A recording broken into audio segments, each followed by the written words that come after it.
Hi friends, welcome to Mahi garden. இன்றைக்கி நம்ம தோட்டத்தில் பூத்திருக்க பூக்களையும் பூச்செடிகளையும் பற்றி பார்த்துடலாம். இது Cosmos, pink colour Cosmos, hybrid variety தான்.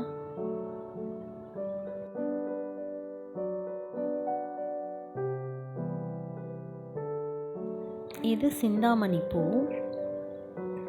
ஒரு செடி தான் இருக்குது.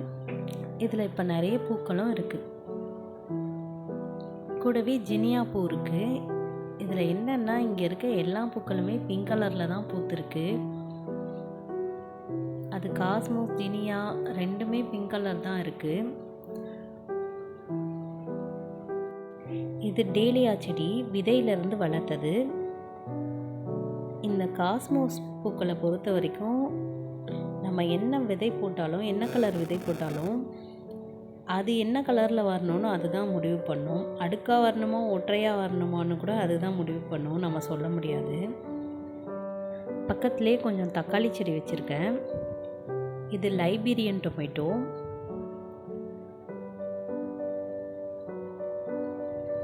நிறைய தக்காளி காய்க்கக்கூடிய ரகம் இது.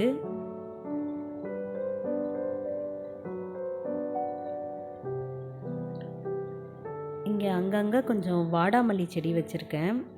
வாடாமல்லியில் என்கிட்ட 4 கலர் இருக்குது. வயலட், பிங்க், ஒயிட், ரெட்டுன்னு 4 கலர் வச்சுருக்கேன். இது வயலட்.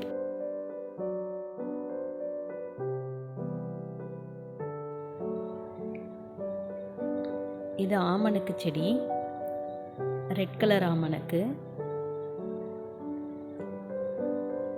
இது சாமந்தி.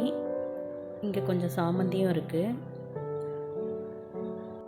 சிந்தாமணி பூ ஒரு செடி தான் இருக்குது. இப்போ தான் நிறைய பூ பூக்க தொடங்கியிருக்கு. பூக்கள் எடுக்க எடுக்க நிறைய பூக்கள் கிடைக்கும்.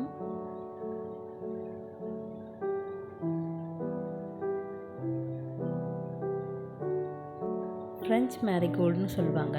என்கிட்ட இதில் மெரூன் வெரைட்டி தான் இருக்குது.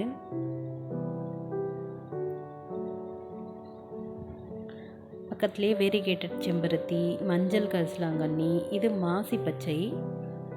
மாசி பச்சையும் வச்சுருக்கேன். இப்போ தான் படர்ந்து வளர்ந்து வருது. கொஞ்சம் கொஞ்சமாக வேர் விட்டு பக்கத்தில் புது தளிர்கள்லாம் வருது. இங்கே பாருங்கள், அங்கே ஒன்று முளைச்சிருக்கு பாருங்கள். இந்த மாதிரி சின்ன சின்னதாக நிறைய கன்றுகள் வருது.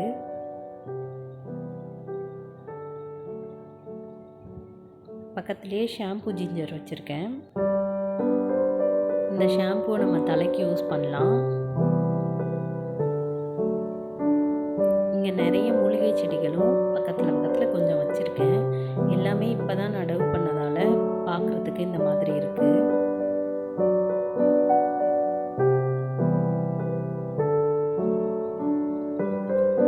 ஜாம்புளி செடிக்கு பக்கத்தில் இது எல்லாமே இருக்கிறதால பார்க்க இந்த மாதிரி இருக்குது.